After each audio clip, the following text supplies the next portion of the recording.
I'm Carrie. I do product marketing here at Quizizz. And if you didn't just hear me, I am a former third grade teacher. I am convinced it's the best grade to teach and that middle school is definitely smellier. But lots of admiration for you. I've also taught high school. It's very fun. I'm a certified master beekeeper and I love Lord of the Rings and I live out on a farm in Utah. So that's a few things about me. But today I am primarily your host for walking you through it's like AI and test prep being probably the least glamorous um, thing here that we could be talking about and learning about today. So here's what we're going to talk about. Why do test prep at all? Like I said, not super glamorous. Why would we even want to do that? A couple of different ways that teachers typically do test prep. And then I'm going to show you all the cool ways that this works within Quizizz. So like how you can actually create test prep in seconds, how you can integrate that into like daily lessons, just every single day. So it's less of a burden. And then how you can actually prioritize reading comprehension and analysis, because it doesn't matter what subject you teach. Learning to understand text and analyze it, that shows up on our standardized tests for all of our students. So it's a key part of testing. But I would love to get some feedback from you. Tell me, how do you feel about test prep? Give me your real answers. If you want to elaborate in the chat, you can. But in here, you can actually select multiple options in my poll here. So I'd love to know, how do you feel about it? We only have 10 seconds to answer this question. So get those answers in. Looks like it's telling me 3 seconds. 2 seconds, get your answers in. All right. If you didn't get a chance to answer on time, you can put it in the chat for me. It's not a big deal. I wish we didn't have to do that. Nobody loves test prep, which is kind of what I expected to have happen. Nobody loves test prep. I don't love test prep. A few of us hate it, but a lot of us think it's not a big deal, which is good. If you're in that I'm not a big deal camp, hopefully everything you learned here will help. If you're in the hate it camp, hopefully this will make it easier. If you're in that I wish we didn't have to do it group, also, hopefully what I show today will help you be in this space where it's like, you know what, I wish we didn't have to do it, but this is going to make it easier, quicker, faster, all of those things. So let's dig in. Why do test prep at all? I'm probably, preaching to the choir here because you are all teachers who are still in the classroom. So you know this. But testing is just hard. I think when we think about our students and what this must be like for them, tests ask questions in unknown ways, right? They typically look very different than sometimes the activities or the project-based learning that we're doing in the classroom. The tests even give students in like tasks that are really, really specific formats. So like things that they will never see anywhere else except a test. In real life, this is not how they would be solving these problems or looking at these questions. And generally, like everything feels unfamiliar. The formatting, the structure, it's all weird. But unfortunately, this is kind of the metaphor I like to think about testing and test prep is that taking long tests is like running a marathon. You wouldn't want to do it without training. And when I was a teacher, even in third grade, because I had that first year of students who had to take a standardized test for the first time, we spent a lot of time doing test prep, even though I also hated it because I don't want to put my students, because I love and adore them, I don't want to put them in a situation where they don't feel confident. And that's what I tried to remind myself of all the time. This is about my students. It's about making sure that this thing that we all have to do, but maybe don't want to do, feels like it's not a huge burden for them. And so there's really like two big reasons that I thought of about like why do we even do test prep at all? Number one, this idea of like reducing student testing anxiety. I wanted my students to not feel like this was just hugely overwhelming or that like if they didn't know the content or if they were unsure that they were a bad student. I wanted them to just be able to go in, be ready, and feel like I've got this. They've got the confidence. They're not anxious about it. They're not losing sleep about it. They're not feeling nervous, that this is just an everyday part of like what we have to do here. And after this is done, we're going to move on, do something fun. The other part of that is I really wanted to support all my students with digital literacy skills. When I got training and teaching, ed tech really didn't exist. I remember taking my ed tech one semester class, and at the time all the hype was around like we're all going to be able to build websites and put all of our information on websites. And really what's happened since then is that, tech tools have come in, they're an everyday part of our education now, and our students are digital natives. My 5-year-old probably knows how to use my phone better than I do, and I don't even let him touch it that often. But I really think it's important that we take those things that students are using at home that they're familiar with, we make sure that they have the appropriate digital literacy skills to navigate a test and generally just navigate the world beyond school, within school. So doing test prep helps give them those skills. There's two ways, though, that I think a lot of us think about test prep. One is just reviewing content, right? We want to review everything before a big test comes because we want our students to show that they've mastered all of those standards.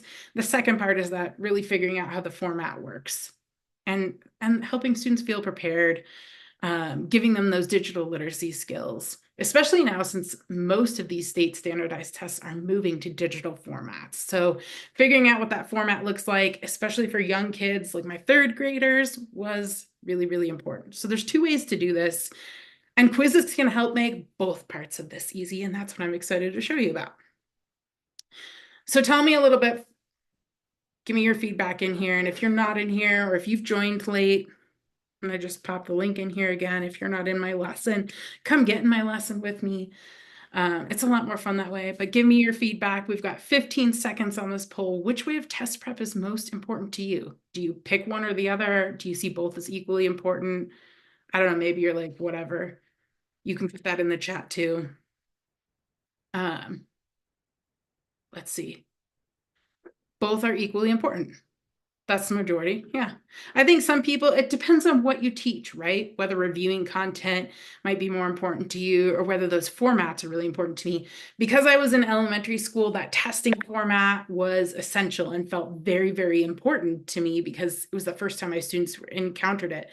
But in secondary, if I was a math teacher, I might be worried more about like reviewing the content and making sure that they knew what they needed to before the test. So I'm going to take you into the product here and show you a little bit about using AI to create test prep in seconds. Tell me in the chat, who here has used our AI already, or is anyone brand new to it? I'm just curious. Meanwhile, I'm going to go ahead and open it. You've used it before. A couple people haven't used it. New, awesome. You're brand new, not just to Quiz, but AI, all of it. You've played with a little bit. Ooh, you use it all the time, even presenting on it on Friday. That's awesome, Michelle. Love that. Okay, so using AI in Quizizz is actually pretty easy. I would say Quizizz as a platform, we just have a lot of AI built right in now. I think when we initially launched AI, it felt like it was a separate thing. And now it's just built in to every little aspect. And I think of like the ways that I would be doing test prep and trying to make this easier on myself, especially if you're one of those folks that's like reviewing content pre-test, it would be just finding things in the library, bringing in things, or adapting something that's already there. So let's check this out. If I go to our Quizizz AI here in my menu, and we did just have an update. So if my Quizizz looks a little bit different than yours, that might be why. But once I'm in here and I'm looking at all the options for me with Quizizz AI, this is where I would come in and be like, okay, how can I make my review super quick, super easy for my students? And one of my favorite things that our AI does is actually extract questions from a worksheet or a question bank. And what I would use this option for, you can upload anything in here. I don't think I have one that's super easy to upload right now. But you know how when you're doing test prep, your principal is always like, hey, everybody, you can go to the state website and download some of the questions from last year's test. And when I was in Colorado and I was teaching for CMAS, I was like, okay, I'm going to go download the CMAS test from last year for third grade for ELA and for math. And then what, right? I have to kind of like make my own worksheet. I have to figure this thing out. Then I also had to figure out a lot of the ELA ones included, like a reading passages for ELA. And so if 30% of my students have text to speech, what does that look like for them in these practice? It was really tough. And so what I love now is that I could go download a version of that test from the Colorado Department of Ed website. I can upload it in here. And what's super awesome now is that Quizizz actually brings in all of the images that go with it. So I love this option because I think we think about AI a lot as like generating something new. And what's super cool is that AI can actually just keep things exactly the same too. So I think it's one of the coolest features that we've got. If you have something that you love, you don't want to change it, you can just upload it and keep it exactly as is. I was just looking right now to see if I had something downloaded, and I realized that I don't have something downloaded on my computer that I'd upload in here. But this is one of the main ways that I would come in and I would say like, oh, this is such a great way to review. We can experience some of the test questions this way. The other way that I would go in and I think about this is I could just generate something new with AI if I want. And in this case, I'm going to put in a prompt because one of the biggest things that I remember from third grade, and you'll have to bear with me because third grade is probably my limit of math. I would come in and say like, what would my quiz topic be for math? I'm going to do multiplication and division within 10 because that's one of the third grade Common Core standards. It's unavailable for this subject. Okay. So what I could do, and it depends on what my subject is, it's because I put other.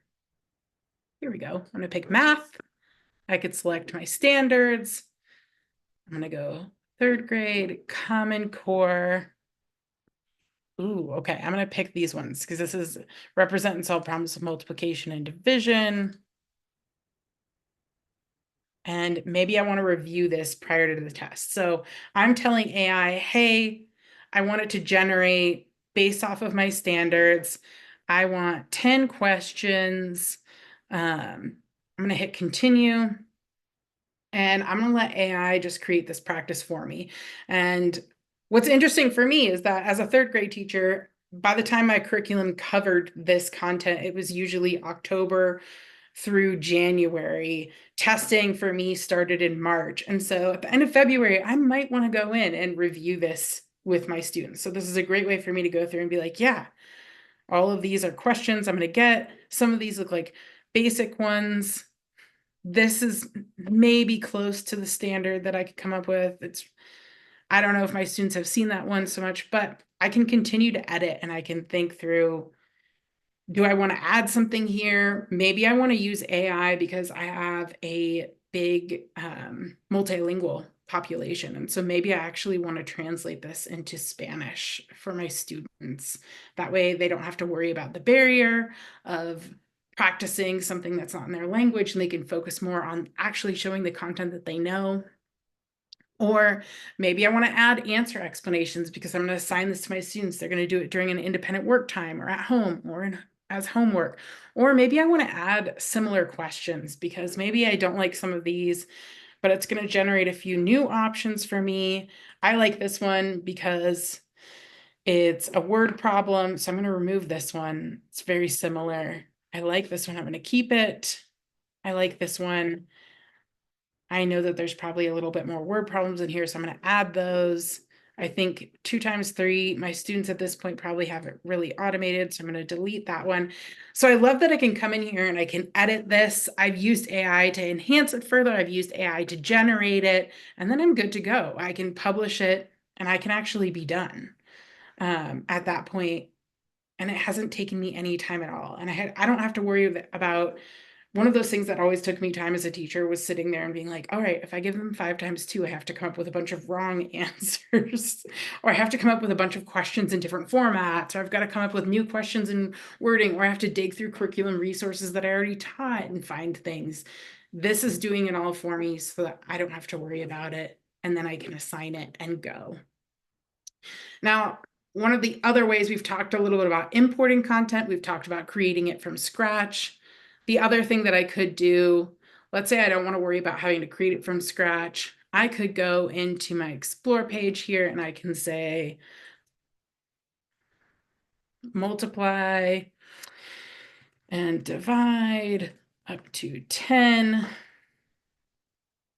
And I'm going to search that because the Quizizz library already has a ton of things in here. And I'm going to see what it comes up with. And maybe I can just take something that's in here really quick and I can just run with it and go. I'm going to pick this one. I'm going to look at what's already in here.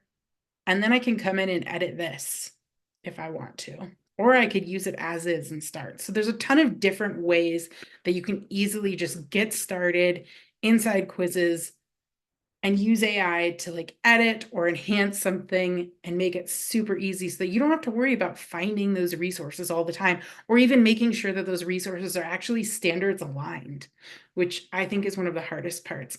I used to, when I taught, because we didn't have something like Quizizz available, but I would have to go searching on like worksheets, and I never knew if the things that I was finding actually were high quality, how much they aligned to the standards, or how deeply they aligned to the standards. And that's one of the things I think Quizizz is doing so well right now, is making sure that standards alignment is brought straight into AI. I can even select the depth of knowledge that I want my questions to go to. So if I want my students doing more higher order thinking questions instead of multiple choice, I can. Now let's talk a little bit about integrating test prep into daily lessons, because I think this is where Quizizz has some good wins. And it's all through these different question types. So if you're fairly new to Quizizz, we've got about 20 different media and question types in here.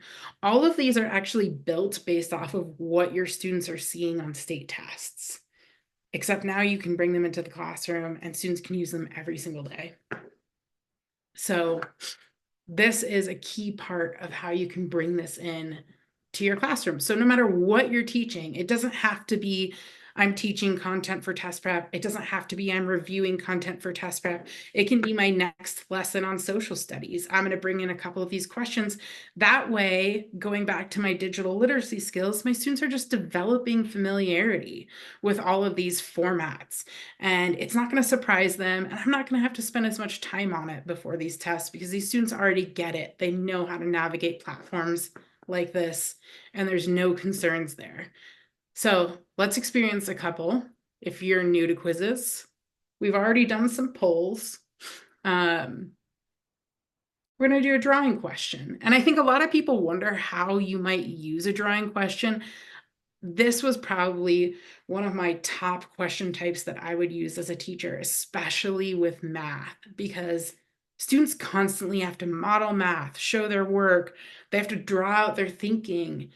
And this is a great way to have students do that. So when I was in elementary and I'd say, show me how to multiply 2 times 3, draw that in equal groups, which was part of my standards. I used to have my students draw it out on here in just a blank space. So go ahead, try it out, experience it. Draw how you would feel about test prep if it was easy and fast. Lots of little smiley faces. Hopefully no sad faces. That would be sad. You could draw something else entirely if you want. But I think our draw out question, it's not just for fun. It's something that you can use for all kinds of modeling and representation. I used to have students use it for writing, where if I needed them to kind of brainstorm their ideas, I could bring in a background on this. Instead of it being blank, I could bring in a Venn diagram and have my students sort out information. I love the potential here because I think you can use in every subject, every grade. And you can do stuff that's fun like this. I see we have some good artists here. This looks like a mountain, but maybe it's a very jumbled feeling. I don't know. It could be abstract art, but I'm loving it. Drawing with a touchpad or a mouse can be very difficult. Absolutely. But it can be fun. It can be easy. I think if you're bringing in objects into the background, it could be really easy to have students circle something, find something, highlight something. This is a great way to do that. I like it. This looks like a self-portrait with some hair here. This says marry me. I appreciate the offer. This one looks a little happy and sad. This one looks very angry. I like the baseball cap. We've got a lot going on here. So some hearts, some different colors. You guys are fun. This is a fun group. I'm enjoying this. You've got about 18 seconds left to just draw and mess around.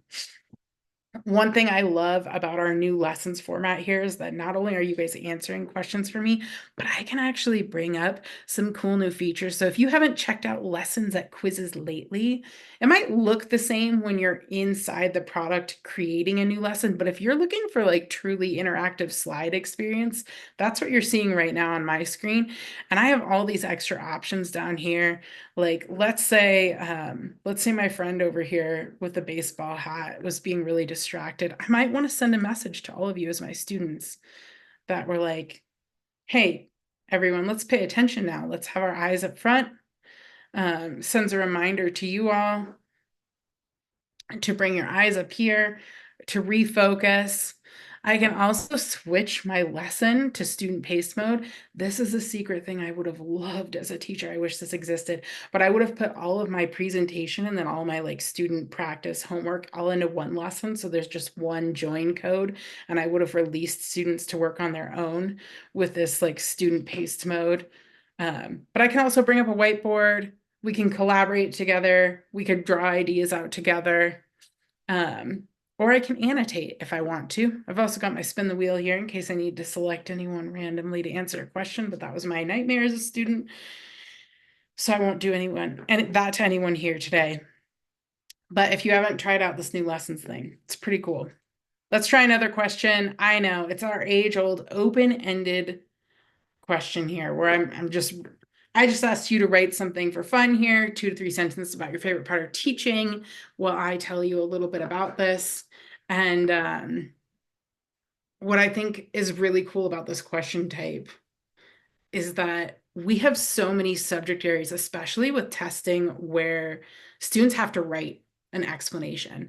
On my math CMAS test, I had to be able to have my students explain how they got that answer. And so they had to write a paragraph that was like, well, first I did this and then I did this, really showing those people grading the test that they actually had mastered this skill set. And then in my ELA test, I had students writing about things that they were reading. And so getting students used to typing in here, writing a passage, writing responses, explaining their thinking, it's an important part of test prep.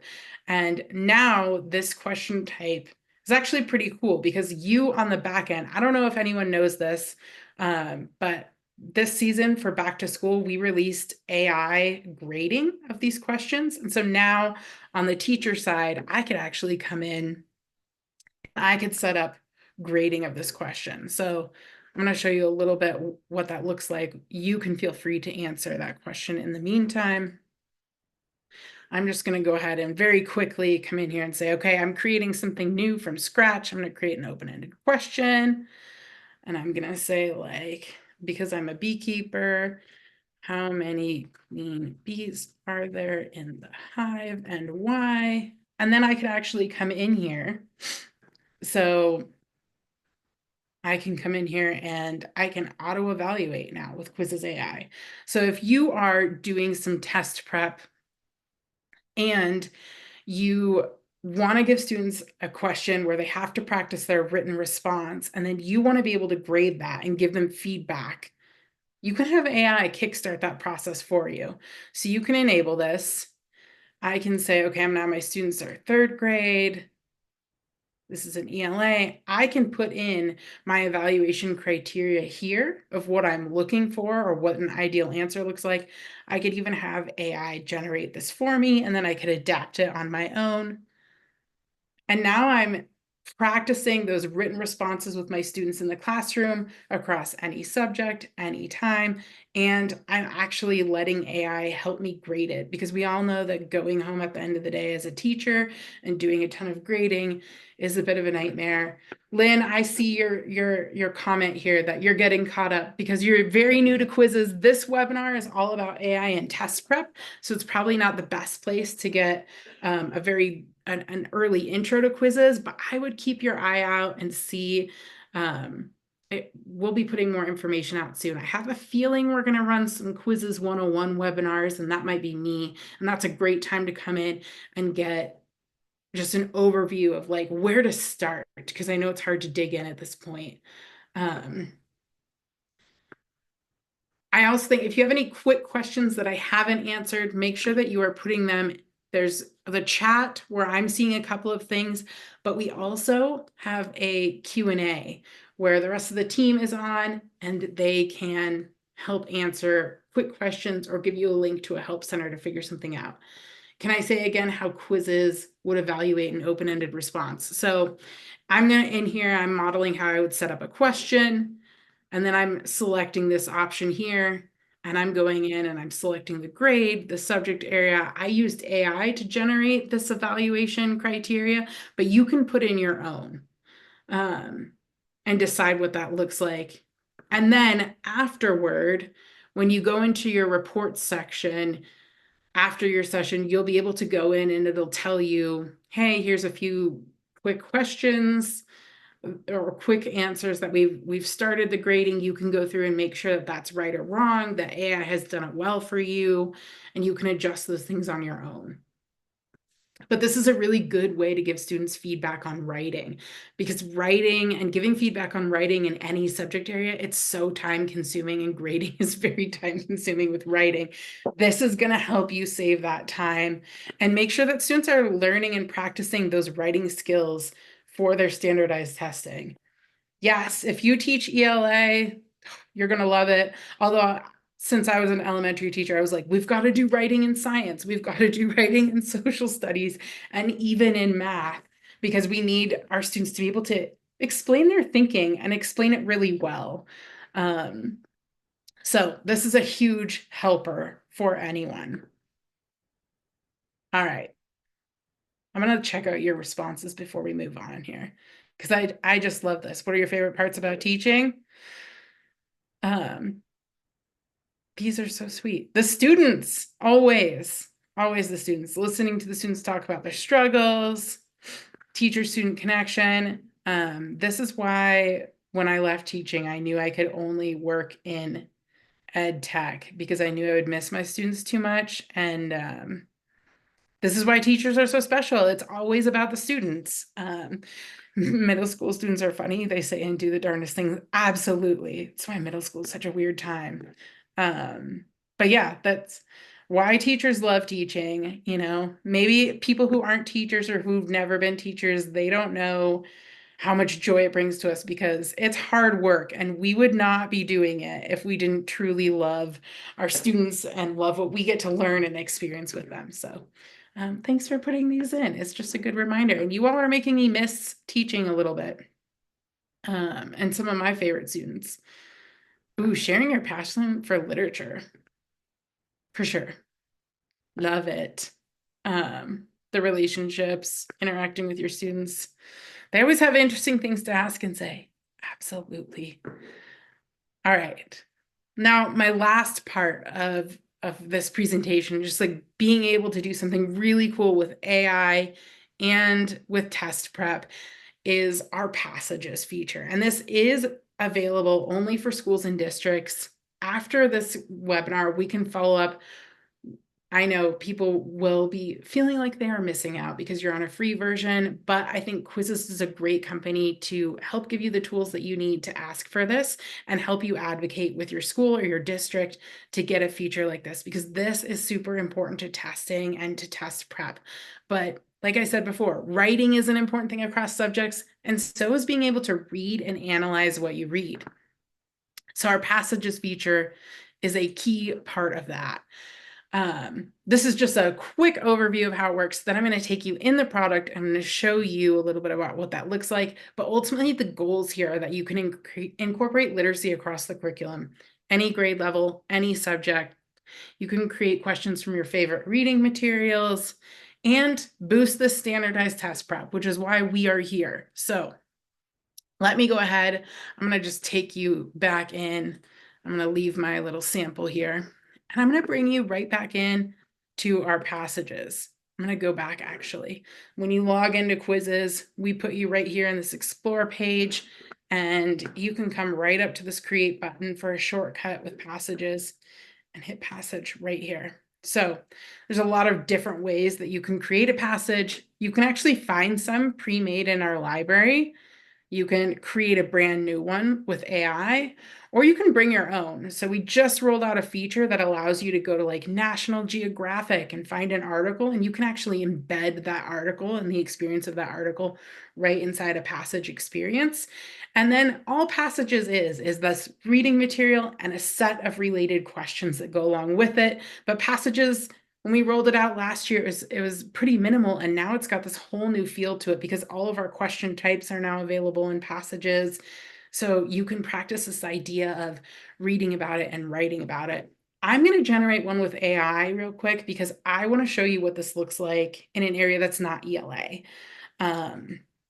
So I think science is a really important time, so social studies, where you can be practicing informational text, which is something a lot of students, especially in the US, are struggling with. A lot of schools, a lot of districts are putting a big emphasis on informational text right now because we need our students to be able to read something that's not just fiction and be able to evaluate it. And so I would have used this so much while teaching, and I would have done something like write a passage about the life cycle of bees and the importance of pollination in our environment. Or I might say like the importance of pollination for food production. Oh, there we go. And then I'm going to set my preferences. So I want it to be a passage written in English. It's going to be nonfiction because, again, I want to emphasize informational text in my practice for standardized tests. This is in a 6th grade passage. I'm a 3rd grade teacher, so I'm going to pick 3rd grade. This is an ELA subject. I'm going to do 5 paragraphs because I know at the end of the school year in 3rd grade, I'm trying to get my students to think in terms of 5 paragraphs. And if I had something, I could actually show the sources that I used or not. For now, I'm going to skip that. And I'm going to pick 3 different topics related to comprehension. Now, I picked English on this because I wanted to show you how I can pull in things like comprehension skills, like evaluating reasons and evidence, citing textual evidence. These are all important skills that students are tested on in state testing. But if I went back and I said, hey, this is a passage for science, I wouldn't get these comprehension topics. I would actually get some subtopics for the passage that I had asked for it to build for me. So I can pick up to 3 things here. I'm going to do summarizing a text because maybe that's something my students have struggled a lot with this year. And it's going to generate this passage for me, as well as a bunch of aligned questions, all with AI. If you're using a different resource, like let's say you don't like this passage, you already have a bunch of reading resources or passages that you already like, your curriculum comes with something, whatever it is, you could just import that in and it's going to come up with a bunch of questions for you in this case. Here I can see it's giving me a lot of multiple choice questions, and maybe I actually want something else. So I might come in and say, I want this to give me an open-ended question here. And maybe I could ask my students to summarize the importance. And then I want to do this writing again and have AI work on it for me. So I can add a question in here. I could delete one. Like, this is probably not something my students need to know. Which of the following fruits depend on bees for pollination? That one's not good. Why are bees important for plants? Great, love that one. I can publish it and go. And I think this is such a cool option because we need so many more places to be practicing this informational text and analyzing it, asking questions about what we read. This was a huge push for me in my district, in my school, because we really wanted students to get good at this. And, when you're in elementary, you're working on a lot of early literacy skills, but all of those early literacy skills, they ultimately lead up to the ultimate skill, which is comprehension. We know that students comprehend what they read if they can analyze it, if they can answer questions on it, and if they can explain their thinking on it in their own words. So this is a great feature, a really great option for supporting this idea of analysis and comprehension, which is a key part of your testing. And it doesn't have to be hard. You don't have to go out and find any other tools, any other articles, unless you already have one that you want to bring in. You can just make that all happen right inside of Quizizz, and then you can go, and then you're good. So those are the big cool things that AI can help you with. But I wanted to, as a bonus, talk about something that I think is really important to me. And one of my favorite parts about working at Quizizz are differentiation features. They do use a little bit of AI. They are also important in a testing environment. And I think we often forget that they exist. Some of them are available for free on the platform. Some of them are available on our school and district plan. It just depends on which ones, but I think our most popular ones are available for free for anyone to use. But this idea here is that we've rolled out this set of features we call accommodations right now. And ultimately, they're used for differentiation. Differentiation like this is not done on any other tool to this degree. And I think I have this theory that I remember going back to that ed tech one semester long class when I was getting my teaching degree, where they said, one of the coolest parts about using technology in school is that it's going to unblock accessibility for so many students. And then once I got into teaching, I didn't actually see that happening. We use tech to do a lot of really cool things, but what about the 15% of my students who have a disability, or more students than that actually just need something a little bit different? They need it worded different. Maybe they're a multilingual student. Maybe they're not. Maybe they just need a little bit of differentiation because they're interested in different things. I did not see enough tech tools doing that. And I am really proud of us rolling this out at Quizizz, because I'm somebody who has a learning disability. These things would have meant the world to me of difference as a student. So with our accommodation profiles, I just want to show you real quick. I'm going to go ahead and click publish. Some of these are available for free and some of them aren't on the platform. But you can find accommodations right over here in the menu. And the way that these work, right now it's trying to walk me through how this works. The way that these work is that you can differentiate in two different ways. So you can create groups of students. So for me, teaching third grade, I would have said, okay, I've got maybe 6 or 7 of my students are actually reading below grade level. And in Colorado, we have the READ Act, which means that they need read aloud. They get text to speech. So I'm going to put those students in a group and make sure that they always have read aloud available to them. And then the other option, which is available for schools and districts, is this ability to create multiple leveled versions of a resource. So tell me if you've ever had to do this in the chat. Have you ever made an assignment and maybe that class or that year, that group of students has a huge variety of needs, and you end up going, okay, I've made this one assignment, it's aligned to the standards, but I actually need to make a version that's like a couple of grade levels down for reading. I need to make a version that's going to challenge some of my students who are ready for more. I need to make a version that's in Spanish because I have 3 or 4 students who are multilingual learners. I need to make a version that has fewer questions because I have students who have autism and they can only view so much information on a singular page. And by the time you've made your assignment, you've actually tried to differentiate for all of these different things. That one assignment took you 3 hours of prep time. This tool is going to help you cut down on that, because not only are you assigning these, accessibility features to any of your students who need them. Like if you have a student reading below grade level, you can assign them a dyslexia font, unblock that.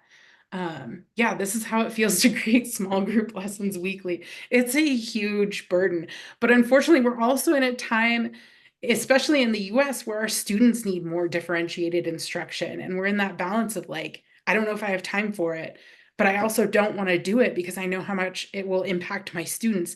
I read something recently that said research had been done and differentiated content was twice as likely to help students grow than content that wasn't differentiated in the classroom. And so this is really, really important to helping our students have success, but we're not always doing it. So you've got these accessibility features in here. You can create these groups. I'm going to also show you what you can do on a school and district plan. I'm going to go in and I'm going to pull a lesson that I have maybe already done this before.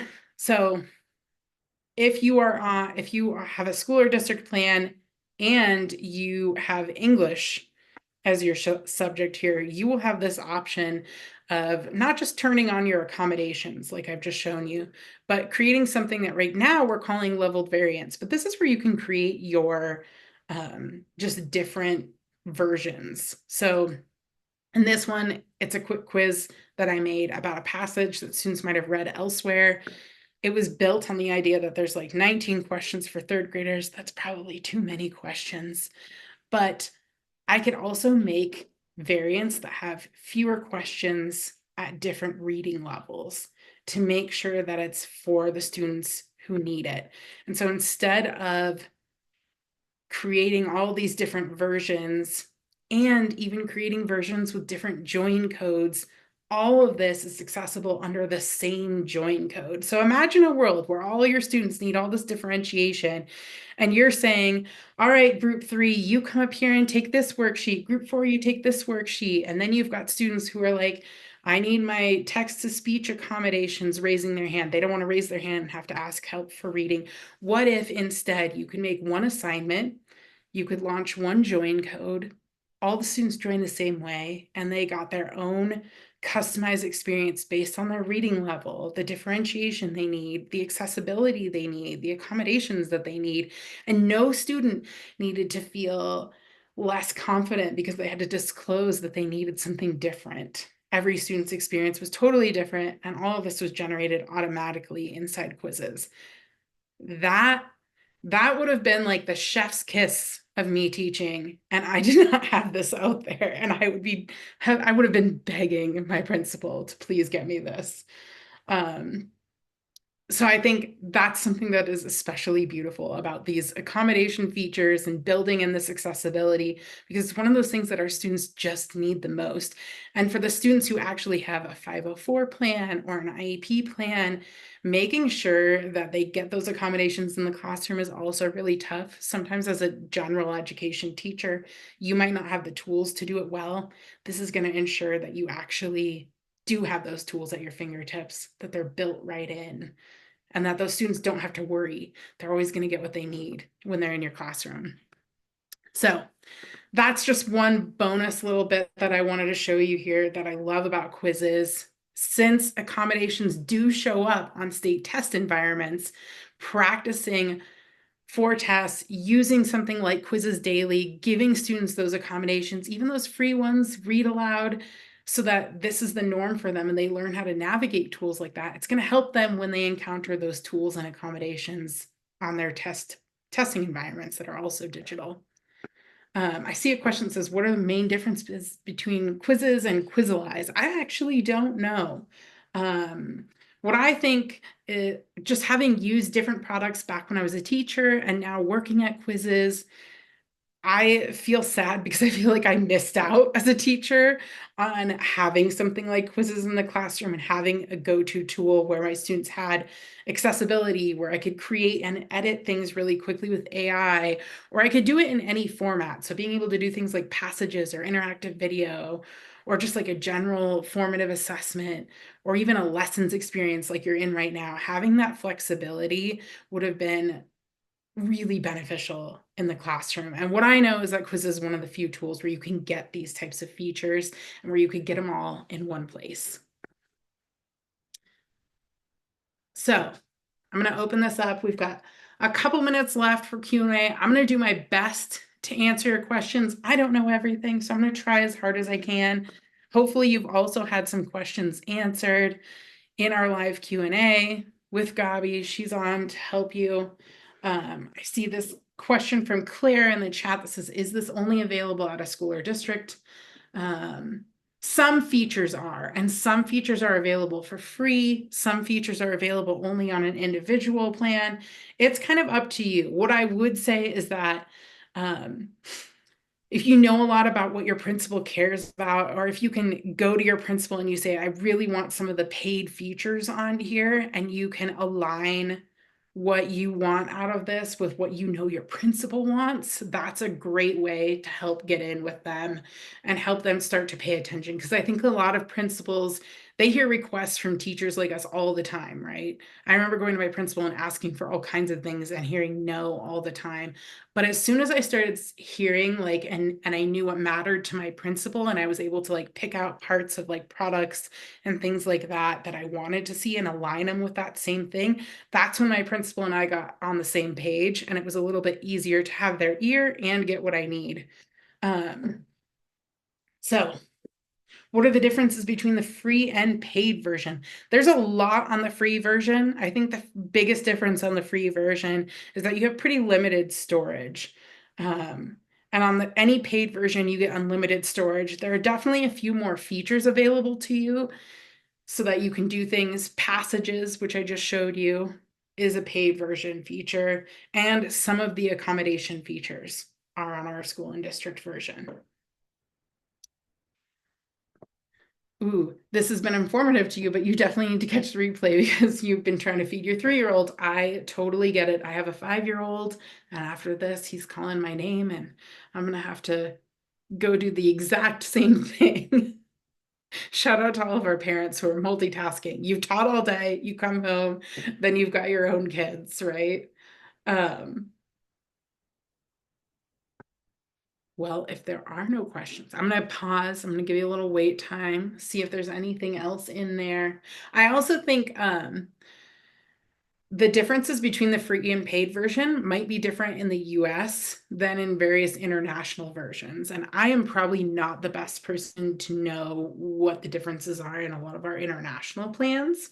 So if you need that, what I would say is go to the quizizz.com website, click on plans. And what's nice is that it'll know where you are located, whatever country you're in.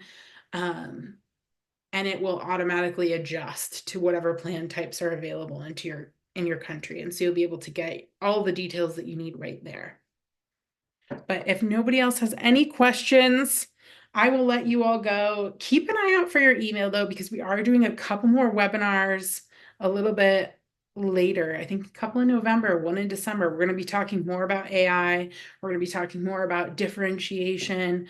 We're going to talk about data-driven instruction. We're going to talk about a whole bunch of things. I would love to have any of you back. But thank you so much for tuning in. Thanks for being good participants in my lesson. And I hope you enjoyed it.